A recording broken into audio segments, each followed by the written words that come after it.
Sistem komputasi bab 3. Sebelumnya kita sudah membahas perangkat lunak bagian operating system. Kali ini kita akan membahas perangkat lunak bagian program aplikasi. Di sini ada beberapa contoh program aplikasi. Program aplikasi adalah software atau perangkat lunak komputer yang dibuat untuk melakukan tugas tertentu.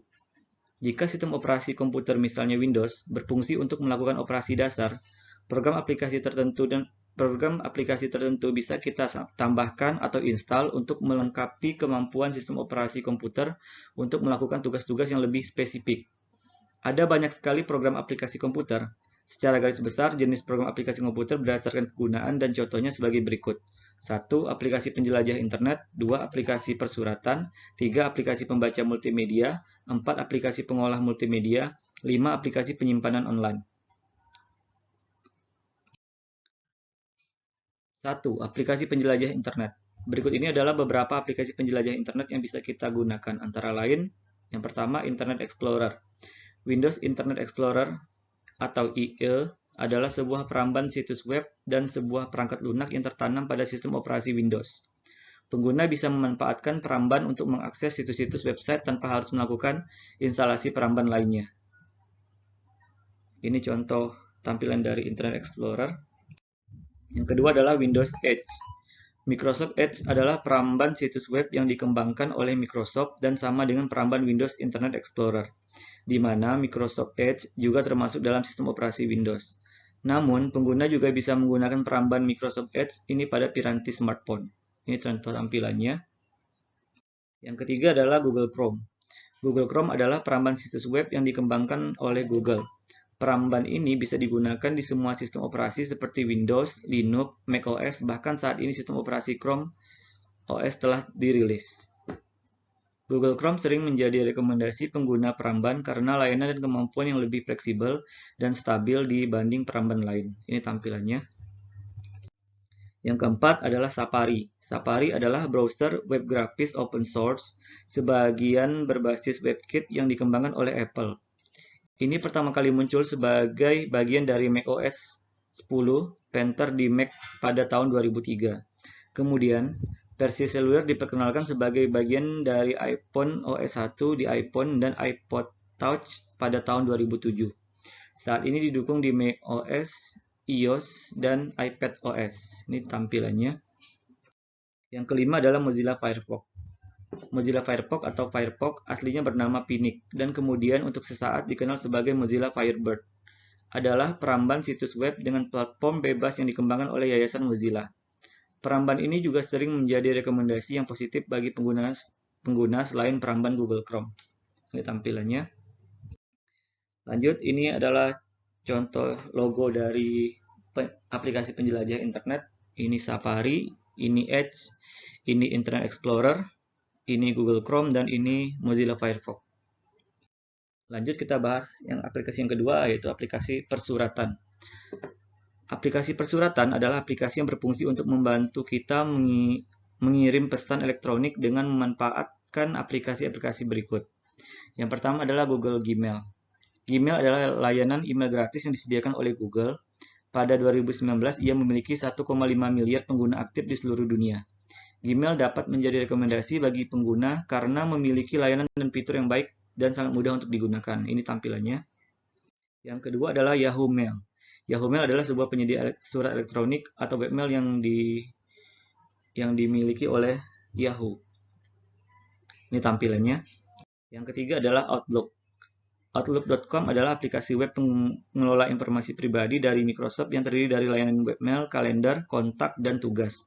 Didirikan pada tahun 1996 oleh Saber, Bhatia, dan Jack Smith sebagai Hotmail, diakuisisi oleh Microsoft pada tahun 1997 dan diluncurkan kembali sebagai MSN Hotmail, kemudian diganti namanya menjadi Windows Live Hotmail sebagai bagian dari rangkaian produk Windows Live.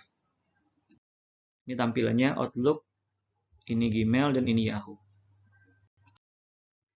Kita masuk ke aplikasi yang ketiga, yaitu aplikasi pembaca multimedia. Aplikasi pembaca multimedia ini berfungsi untuk memutar berkas media seperti audio atau video. Beberapa aplikasi yang bisa kita digunakan adalah sebagai berikut. Yang pertama adalah Windows Media Player. atau WMP adalah aplikasi pemutar media dan perpustakaan media yang dikembangkan oleh Microsoft yang digunakan untuk memutar audio, video, dan melihat gambar pada komputer pribadi yang menjalankan sistem operasi Microsoft Windows, serta pada perangkat berbasis Pocket PC dan Windows Mobile. Ini tampilannya. Yang kedua ada Winamp, adalah pemutar media untuk Microsoft Windows yang biasa digunakan oleh banyak pengguna untuk memutar media atau file dengan format audio. Meskipun Winamp juga mampu memutar berkas yang memiliki format video seperti MP4. Di sini ada link untuk mendownloadnya, ini tampilannya. Yang ketiga adalah VLC Player, merupakan perangkat lunak atau software pemutar berbagai berkas file multimedia, baik video maupun audio dalam berbagai format seperti MPEG, DivX, OGG, dan lain-lain. Kita bahkan juga dapat menggunakan VLC Media Player untuk memutar DVD, VCD, maupun CD pada komputer. VLC Media Player bisa kita dapatkan secara gratis dan tersedia untuk berbagai jenis sistem operasi, mulai dari Microsoft Windows, beragam jenis Linux, Mac OS, dan beberapa sistem operasi lainnya. Di sini ada linknya untuk mendownloadnya, dan di sini ada tampilannya. Oke, ini logonya. Ini Windows Media Player, ini Winamp, dan ini VLC. Kita masuk ke aplikasi yang keempat, yaitu aplikasi pengolah multimedia. Berikut adalah beberapa aplikasi yang bisa kita gunakan untuk melakukan editing pada media seperti gambar, suara, atau audio. Yang pertama adalah GIMP, GNU Image Manipulation Program, atau yang lebih dikenal dengan sebutan GIMP. Adalah aplikasi open source atau gratis untuk mengolah grafis bitmap. GIMP dapat digunakan dalam pembuatan grafik dan logo, mengubah resolusi dari sebuah gambar, dan mengedit foto dengan beberapa filter seperti mengubah warna, menggabungkan berbagai macam gambar, atau mengkonversi berbagai macam jenis berkas gambar. Di sini ada linknya untuk mendownloadnya, dan di sini ada tampilannya.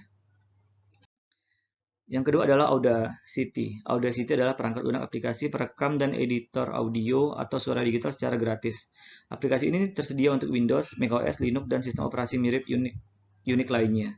Selain merekam audio dari berbagai sumber, Audacity juga dapat digunakan untuk pasca pemrosesan semua jenis audio dengan menambahkan efek seperti normalisasi, trimming, dan fading in dan out. Link untuk mengunduh aplikasi Audacity, ini ada linknya, ini tampilannya. Yang ketiga adalah Cyberlink Power Director, berfungsi untuk melakukan editing pada video. Video dapat diubah secara manual, namun kita juga dapat mengeditnya menggunakan fitur Express Project yang memungkinkan kita agar dapat mengedit secara cepat.